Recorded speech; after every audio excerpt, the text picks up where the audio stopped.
Hello. এই বিকেলে মনে করে স্টেশনে আমাদেরকে নিতে এসো। আমাদের? তোমার সাথে আবার কে আসতেছে? আম্মার শরীরটা ভালো না, তাই আম্মাকে সাথে করে নিয়ে আসতেছি। তার মানে ঝড়ের সাথে বজ্রপাত হবে? বাসায় আসি তখন বুঝবা কি হবে। আচ্ছা বলো তো, গৃহপালিত কোন প্রাণী সুযোগ পাইলেই শুধু কামড়ায়? এটা কোনো প্রশ্ন করলা? এটা তো একদম সোজা, মশা। আরে গাধা, মশা কি গৃহপালিত প্রাণী? আচ্ছা আরেকটু বলে দি, এরা সুযোগ পাইলেই কামড়ায়। ওরে কুত্তার বাচ্চা, আমার দিকে তাকায় আসোস কেন? ওটা তোর মা আর বোন।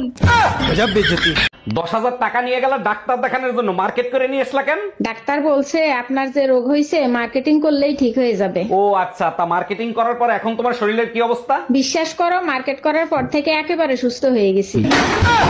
শোনো, আজ থেকে দুজন দুজনের প্রশংসা করব, তাতে করে স্বামী স্ত্রীর ভালোবাসা বাড়বে। বলো কি, তাই নাকি? আচ্ছা ঠিক আছে, তুমি প্রথমে শুরু করো। তুমি না অনেক ভালো, তুমি আমার অনেক খেয়াল করো, আমার জীবন ধন্য তোমার মতো স্বামী পেয়ে। দেখো, আমার নরকে যাওয়ার কোনো ইচ্ছা নাই, আমি মিথ্যা কথা বলতে পারবো না। অরুণ ভাই, মাঝরাতে এত আওয়াজ করলে নিচে তো আমরা থাকতে পারি না। আর ভাবি বললেন না, রোমান্টিক স্বপ্ন দেখে বউকে জড়িয়ে ধরে বলেছিলাম বেবি আই লাভ ইউ। বলেন কি অরুণ ভাই, তাই নাকি? তারপর কি হয়েছিল? লাথি মেরে খাটের থেকে ফেলায় দিয়ে বলে পাশের বাড়ির নতুন ভাবির নাম বেবি, তুমি জানলা কি করে? এই আমার দিকে তাকাও তো, দেখো তো আমি আগের থেকে অনেকটা মোটা হয়ে গেছি নাকি? মোটা হইলেই বা কি আসে যায়, মোটা মেয়েদেরকেও অনেক কিউট লাগে। ওরে আমার বাবুটা, সত্যি তা কিরকম কিউট লাগে বলো তো? মোটা মেয়েরা হইলো গোলুমলু, একেবারে কিউট হাতির বাচ্চা।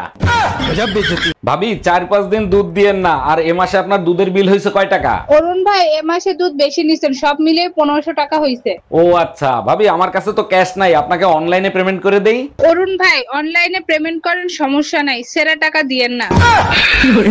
আচ্ছা, তুমি তো নাগিন সিনেমা অনেকবার দেখছো, ওই সিনেমা থেকে তুমি কি শিক্ষা লাভ করছো? ওই সিনেমা তো কাল্পনিক ছিল, ওর সাথে তো বাস্তবতার কোনো মিল নাই। মিল তো অবশ্যই আছে, তুমি বুঝতে পারো না, সেটা তোমার ব্যর্থতা। ওই সিনেমার মূল কাহিনী ছিল নায়িকা ইচ্ছাধারী নাগিন হইতে পারতো।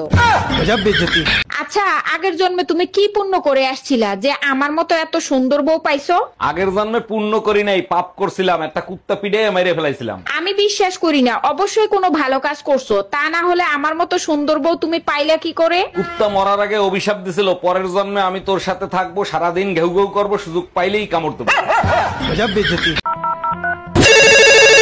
হ্যালো, এইটা কি বিদ্যুৎ পাওয়ার অফিস থেকে বলছেন? জি স্যার, বিদ্যুৎ পাওয়ার অফিস থেকে বলছি, বলুন আপনার কি সেবা করতে পারি। সন্ধ্যা থেকে কারেন্ট নাই, এখন বাজে রাত 10টা, গরমে ঘুমাতে পারতেছি না, কারেন্ট দিবেন কখন? দুঃখিত স্যার, আর 2টা ঘন্টা কষ্ট করেন, রাত 12টার ভিতরে কারেন্ট না আসলেও আপনার ঘুম চলে আসবে। ম্যাডাম, আমি শিশু অধিদপ্তর থেকে আসছি, আপনার ঘরে বাচ্চা কয়টা আর তাদের নাম কি কি একটু বলবেন? আমার 6টা বাচ্চা, শনি, রবি, সোম, মঙ্গল, বুধ, বৃহস্পতি। বাহ চমৎকার, তা শুক্রবারটা বাকি রাখছেন কেন? শুক্রবারটাও কমপ্লিট করে ফেলেন। সেটা আপনাকে বলে দিতে হবে না, দোয়া করবেন পেটে যেটা আছে সেটা শুক্রবারে জানি ডেলিভারি হয়। এই, তুমি নাকি পাশের বাড়ির রুম্পা ভাবিকে চুম্মা দিয়ে আসছো, ঘটনা কি সত্যি? তুমি না বললা কাল রাতে তুমি স্বপ্নে দেখছো রুম্পা ভাবিরে আমি চুম্মা দিছি, তাই চুম্মা দিছি। হ্যাঁ বলছি, তাই বলে তুমি সত্যি সত্যি রুম্পা ভাবিকে চুম্মা দিবা? তুমি হয়তো ভুলে গেছো, বিয়ের সময় আমি তোমারে বলছিলাম তোমার সব স্বপ্ন আমি পূরণ করব।